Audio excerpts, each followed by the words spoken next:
Perdana Menteri Datuk Seri Anwar Ibrahim menafikan dakwaan wujud ketidakadilan dalam pemilihan PKR kali ini. Anwar yang juga Presiden PKR berkata hanya kerana wujud aduan tidak bermakna proses pemilihan dilaksanakan dengan pincang. Just because somebody complains, not just. No, there's complaint, we take it up.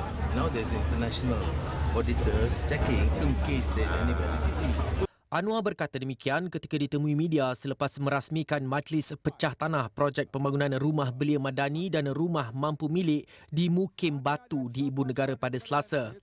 Pengerusi Jawatan Kuasa Pemilihan Parti PKR Datuk Seri Dr. Zaliha Mustafa berkata, anggota PKR dinasihatkan supaya membuat aduan berkaitan salah laku semasa pemilihan hanya melalui saluran rasmi bagi membolehkan tindakan sewajarnya diambil. Zaliha berkata demikian sebagai reaksi mengenai calon yang menggunakan media sosial untuk meluahkan ketidakpuasan hati mereka terhadap keputusan pemilihan kali ini.